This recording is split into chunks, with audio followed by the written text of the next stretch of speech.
شکر کی طاقت۔ ایک زمانے کی بات ہے، ایک شخص تھا جس کا نام علی تھا۔ وہ ایک فقیر آدمی تھا اور اس کی زندگی بہت مشکل تھی۔ وہ اکثر اپنی قسمت کو کوٹتا تھا اور شکایت کرتا تھا کہ اس کے پاس کچھ نہیں ہے۔ ایک دن علی کو ایک بزرگ ملے۔ انہوں نے علی سے پوچھا، تم کیوں غمگین ہو؟ علی نے جواب دیا، میرے پاس کچھ نہیں ہے، میں بہت غریب ہوں۔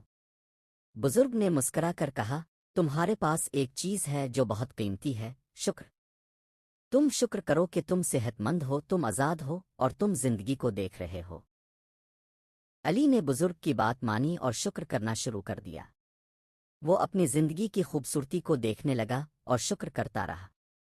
کچھ دن بعد علی کو ایک نئی ملازمت مل گئی اور اس کی زندگی بہتر ہونے لگی۔ وہ بہت خوش تھا اور بزرگ کی بات کو یاد کرتا تھا۔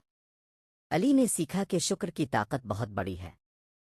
ہمیں اپنی زندگی کی خوبصورتی کو دیکھنا چاہیے اور شکر کرنا چاہیے۔ شکر کی طاقت ہمیں زندگی کی خوبصورتی کو دیکھنے میں مدد کرتی ہے۔ ہمیں اپنی زندگی میں شکر کرنا چاہیے اور اپنی زندگی کو بہتر بنانے کے لیے محنت کرنی چاہیے۔